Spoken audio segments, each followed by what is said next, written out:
Should you see Oppenheimer? Let's discuss. Welcome to IJustWatched. I'm Joseph, and we're talking Oppenheimer, the story of J. Edgar Oppenheimer, the father of the atomic bomb, directed by Christopher Nolan. And the only way I can really describe this movie, or I feel describes it the most accurate to how I feel after watching it, is that this movie is heavy. I mean, the intensity of the story, because we know it's based off of true events, and from what I've read online, it's based specifically off of a book. However, the way it presents the story, the way it builds up to not just the bomb, but the treatment of him and his team and fellow scientists, and just the way the government again functions, or how it functioned and most likely still functions, but the weight it possesses, the weight it drives home. I mean, watching this movie, saying it's intense, I feel doesn't quite cut it. Saying that the cast destroyed it in the best way. Cillian Murphy, his eyes throughout this just carried so much emotion, and it made you feel his pain, his angst, his worry, his like internal struggle to figure out what I should do. Should I really help finish this? Am I making the right decision? Was this the right decision? Everything that just you think would build up if you were creating such a massive weapon of destruction, you feel in this movie. And I thought that was great. I mean, as a technical movie, I think it's beautiful. I think it's beautifully shot. The way he developed the story, he made me care. And you know, if a movie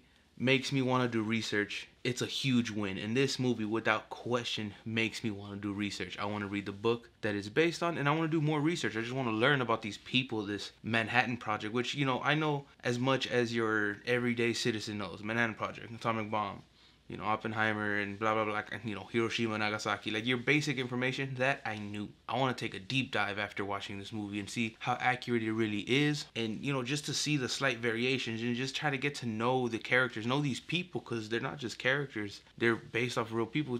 Kind of get to know their psyche and what they dealt with and, you know, technically dealt with until the day they died after creating this. This movie is amazing. As I really enjoyed Barbie. I thought Barbie was a great movie. And I think Oppenheimer is also a great movie. The difference for me is not just the media itself or the message or the target audience. I feel that Oppenheimer is a game-changing movie. And I don't mean this just because this is, you know, probably Nolan at his best. It's not Cillian Murphy at his best, Matt Damon. As I was watching this movie, Robert Downey Jr., who I knew was in it, but I didn't know how much he would be in it. Hot diggity dog. My boy killed it, and he's just of a person. And there's so many other people in here that I had no clue were in this movie. Spoiler warning, just in case. Goldman had no idea he was in this movie. I was gonna say Freddie Mercury, but that's who he played. What's it? Oh, I can't remember his name off the top of my head. He's in this movie. Affleck's brother, can't remember his name either. Sorry, I'm just spacing, but I can picture their faces. I can picture the people that they brought to life in this movie. There are so many people just popping up in this movie. I was like, okay, I knew this person was, I didn't know that. Like, I was just sitting there like in awe. For a 3-hour movie, I felt like it went by super quick. And there's a lot of information. I felt like I learned a lot about Oppenheimer and the project and just people around him, like tellers and all this. Like, I felt like I was learning while watching this, and that's one of my favorite parts of this movie. Extremely rewatchable. I think it's like I said, a game-changing movie when it comes to cinema. It's gonna go down in the history books, I feel. My biggest issue or my nitpick, and it happened before, but there's moments when the score, the music is just overpowering the actor's voice, and it muffles and it keeps me from having like clarity. And this is where subtitles come in handy, because obviously I didn't have no subtitles watching this. But at home, I'll have subtitles, and it will help me get past that and make it smoother. Lacking subtitles, there's moments when I can hear the score or the music, the sound effects, way more than I can hear the person speaking, and that just bothers me. I want to hear their voice with clarity. I want that to be the first thing, the loudest thing that I hear. And for a weekend, what was it, Barbienheimer or Barbie or whatever the combinations that we're doing, both great movies dropping the same weekend and completely different, but both show a sense of love for filmmaking, for movie making, which I kudos to them, because I want to do that one day, and they just did it beautifully.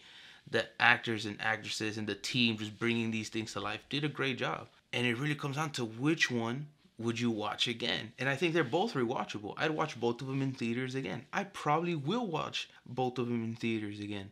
However, if I had to pick one, I have to lean Oppenheimer, just because I felt so into the story.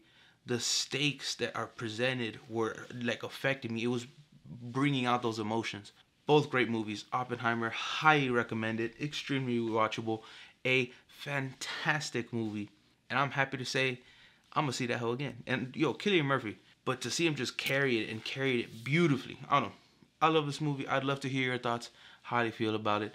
How accurate or inaccurate was it? If you can tell me if you know. Someone did point out that the mistake in the movie when they're waving flags, it has 50 stars. However, in the time it takes place, it should only have 48 stars. I'm not worried about that. I think everything else was so good, I can let that go. But I want to hear your thoughts, comments, questions, concerns. Which one did you like more, Oppenheimer and Barbie? Have you seen them? I recommend both, genuinely. Both are fantastic movies. Both are good time. And they both bring out this emotional complexity that I just did not expect. Expected it from Oppenheimer, just not to the level it was given. Did not expect it from Barbie. But until next time, you know I love hearing from you. Stay safe, be well, y con mucho amor. Adios.